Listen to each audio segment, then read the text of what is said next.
Hello what's up guys, तपाईहरु सबैलाई नमस्कार छ है। र आज चाहिँ मेरो लागि एकदमै स्पेशल दिन छ। आज भन्दा पनि आज 7 नोभेम्बर, भोलि 8 नोभेम्बर चाहिँ मेरो प्यारी मायालुको जन्मदिन। र उहाँलाई केही पनि थाहा छैन र म चाहिँ अलरेडी ड्युटीबाट आइसकेको छु र उहाँको लागि के स्पेशल म जस्तो जे सक्छु त्यो गर्न चाहिरहेको छु है। अब चाहिँ म जान आँटेको छु स्पेशली उहाँको लागि केक लिन है। अस्ति पनि मेरो जन्मदिन उहाँले एकदम स्पेशल फिल गर्नुभयो, सो आज चाहिँ म उहाँलाई गर्न आँटेको छु।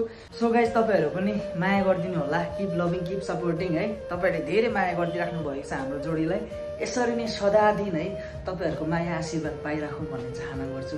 ल गाइस, अहिले भेटौँ है त। ल बल्ल पुगे म केक शपमा। बेलतुरको एकदम बबाल केक पाइन्छ यहाँ चाहिँ है। मेरो कान्छीको लागि टक्क एउटा केक पनि लिए है, एकदम दामी छ, मलाई चाहिँ मन पर्यो। त्यसपछि म पुगे टक्क फ्लावर शपमा है, किनकि मलाई कान्छीको लागि रोज दिन मन लागिरहेको थियो, त्यही भएर टक्क एउटा रोज पनि लिए है। बल्ल रोज लिएर चाहिँ सो गाइस, फाइनली रुम आइसके। एकदम थकित पनि भए है। जति पनि जे पनि गर्दैछु मेरो कान्छीलाई चाहिँ थाहा छैन है। अलिकति सरप्राइज चाहिँ गरिदिउँ भनेको नि त है। उहाँ चाहिँ ड्युटीबाट आउँदैछ नि, भर्खर मलाई कल गरेको थियो। सो गाइस, हेर्न सक्नुहुन्छ मेरो कान्छी चाहिँ फाइनली आइसकेको छिन्। आजको बर्थडे खेल है। उसलाई भेटे, उसको वेटमा थिए गाइस। ल अहिले हामी के कस्तो हुन्छ तपाईँहरूलाई देखाउँछु। 3 hours later. सो गाइस है, फाइनली 12 बज्नको लागि 5 मिनट बाँकी छ। म पनि सुतिसकेको थिएँ, अन्त उठेछु त एकदम निन्द्रा मस्त छ। सो अब चाहिँ म केक निकाल्छु है कान्छीको लागि। यहाँ केक राखेको थिएँ मैले।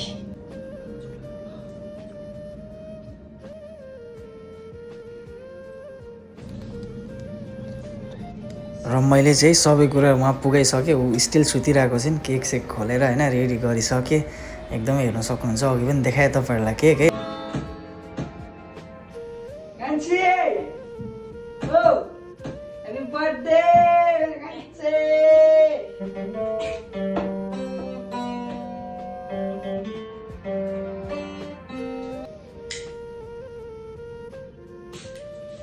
Happy birthday to you.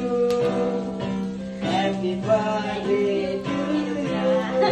Happy birthday dear Buri. Happy birthday to you. Hey Nale.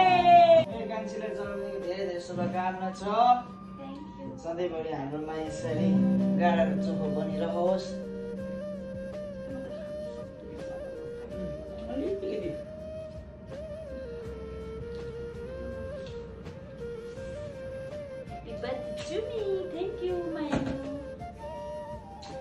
लगाइ चाहिँ मेरो प्यारो मायाको लागि चाहिँ मेरो बर्थडेको प्रिसियस गिफ्ट है। सबैभन्दा ठुलो गिफ्ट त उसको लागि म नै हो है। सबैभन्दा ठुलो गिफ्ट आफ्नो मान्छे हो र मेरो लागि ऊ हो, तर पनि मेरो मनदेखि दिएको पहिलो मेरो रोज मेरो बुढीको लागि। ह्यापी बर्थडे मेरो कान्छी।